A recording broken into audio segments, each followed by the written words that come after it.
오늘 말씀은 야고보서 3장 1절에서 18절까지의 말씀입니다. 야고보서 3장은 다시 말, 즉 혀에 대해서 말합니다. 교회 생활에서 혀로 말미암아 겪는 문제가 많습니다. 그래서 야고보는 혀에서 나오는 죄악을 신랄하게 비판합니다. 작은 혀가 큰 것을 자랑하고 온몸을 더럽히고 또 생의 바퀴를 불사릅니다. 야고보는 세 가지 예를 들면서 이 혀의 특징을 설명했습니다. 첫째는 말의 경우인데 그 입에 재갈을 물려서 그 덩치 큰 말을 제어합니다.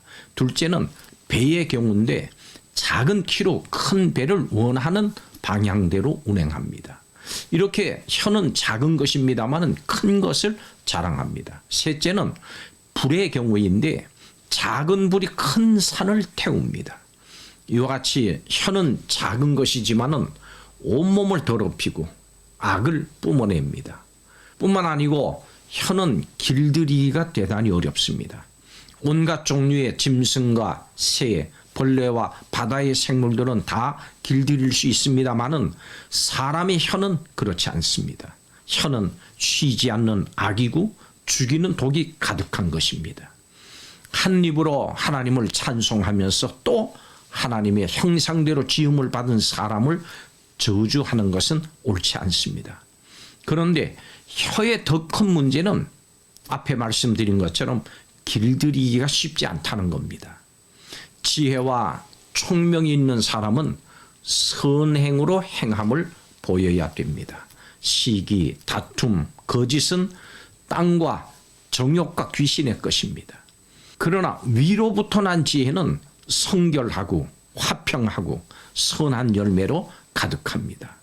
화평하게 하는 사람들은 의의 열매를 거둡니다.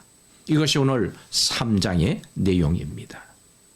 이 야고보서 3장은 전반부에서 특별히 말이라고 하는 행함에 대해서 다룹니다. 말은 실수하지 않기가 참 어려운 행함입니다. 기도하기 위해서 무릎을 많이 꿇은 야고보는 그의 무릎이 낙타 무릎같이 됐다고 해서 그 별명이 낙타 무릎이었습니다.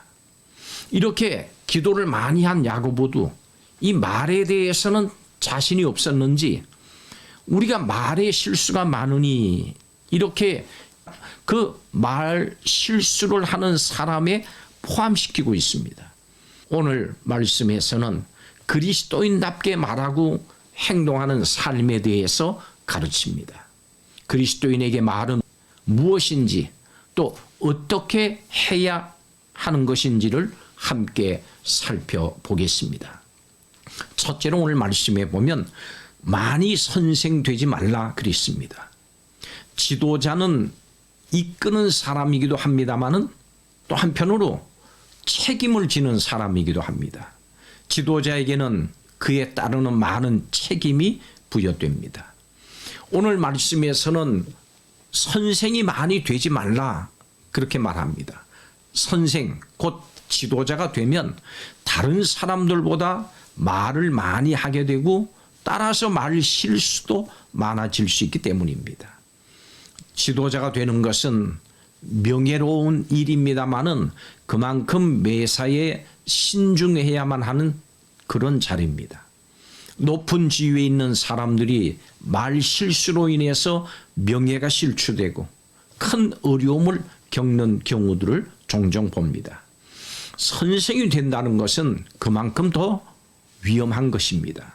말의 위력은 대단합니다. 야고보는 혀를 통제할 수 있는 사람이 온몸을 통제할 수 있다고 했습니다.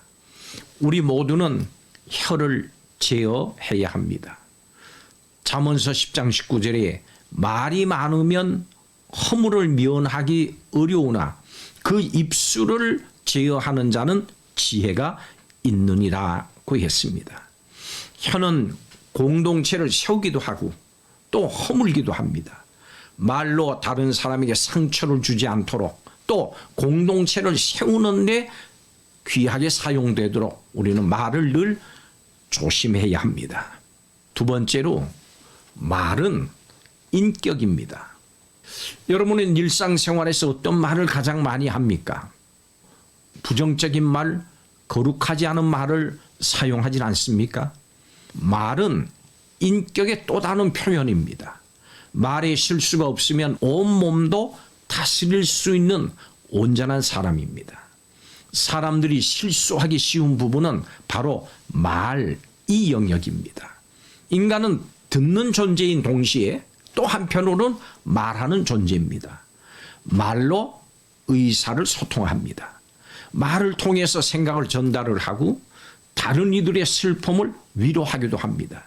반면에 말로 씻을 수 없는 상처를 주기도 합니다. 말은 진실을 전하는 수단이기도 합니다마는 사실을 왜곡하는 거짓의 도구가 될 수도 있습니다. 말은 이렇게 중요한 만큼 통제하기가 어렵다고 하는 것이 문제입니다. 혀는 불과 같기 때문입니다. 말은 곧 그 사람의 인격을 의미합니다. 어떤 말을 하는가 거기에 따라서 그 사람의 됨됨이를 알 수도 있습니다. 그러나 우리의 혀는 이미 죄로 물들어 길들일 수 없을 정도로 타락을 했습니다. 그러므로 절대적인 하나님의 도우심이 있어야 합니다. 마지막 세 번째로, 그러기 때문에 우리는 입술에 하나님으로부터 기름 부음을 받아야 합니다. 여러 종류의 짐승과 새와 벌레와 바다의 생물은 길들일 수 있습니다마는 혀는 길들일 사람이 없습니다. 말이 그 좋은 기능을 회복할 수 있는 길은 오직 하나, 하나님에게 사로잡혀야 합니다. 하나님은 이사야를 사역자로 부르실 때에 먼저 거룩한 제단의 숯불을 그의 입술에 닿게 함으로 그를 거룩하게 하셨습니다. 이사야는 입술이 더러운 사람에서 진리의 말씀을 전하는 사람으로 변화됐습니다. 이것은 단순히 입술의 변화만을 뜻하는 것은 아닙니다. 그의 내면 세계가 변했다고 하는 것을 의미합니다. 그렇습니다. 언어의 변화는 인격의 변화입니다. 인격이 변하면 또 언어도 변합니다. 우리의 입술은 하나님의 은혜로만 거듭날 수가 있습니다. 하나님께서 내 입술에 파수꾼을 세우셔서 내가 하는 모든 말이 주님께서 받으실 만한 말이 되게 해달라고 기도하십시오. 우리의 입술은 하나님께 찬양의 제사를 드리는 입술로 이렇게 쓰임을 받아야 합니다. 하나님은 우리에게 복음의 진리를 말하라고 입술을 주셨습니다. 찬양의 제사를 드리기 위해서 말을 주셨습니다. 혀를 창조하신 분의 뜻에 맞게 진리를 나누고 찬양하는 거룩한 삶을 사시기를 주님의 이름으로 축복합니다. 하나님의 일꾼으로 쓰임 받으려면 먼저 우리의 입술을 제어해야 합니다. 마음과 생각을 하나님의 말씀으로 가득 채우고 남에게 유익을 주는 언어 생활에 힘써야 됩니다. 우리의 말은 사람을 살리는 데 사용돼야 합니다.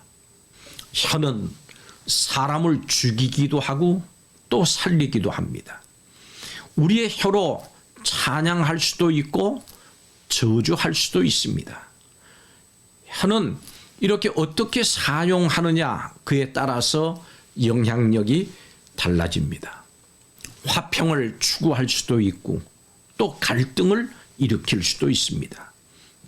단지 부정적인 말을 하지 않는 그것으로 그칠 것이 아니라 하늘의 지혜를 전달하는 말로 선한 영향력을 끼치도록 힘쓰는 성도들이 되시기를 주님의 이름으로 축복합니다. 기도하겠습니다. 말의 실수가 많음을 회개합니다. 하나님께서 우리 입술에 파수꾼을 세워주셔서 말로 사람들에게 힘을 주고 평화의 공동체를 세우는 우리가 되게 하여 주시옵소서. 나가서 우리의 혀로 하늘의 지혜, 영생의 복음을 전하게 하소서. 사람을 살리는 일에 쓰임받기를 원합니다. 하나님께서 우리의 혀를 사로잡아 주시고 사용하여 주옵소서. 마음과 생각을 하나님 말씀으로 가득 채우고 남에게 유익을 주는 언어 생활에 힘쓰게 하여 주옵소서. 감사드리며 예수님의 이름으로 기도하옵나이다. 아멘.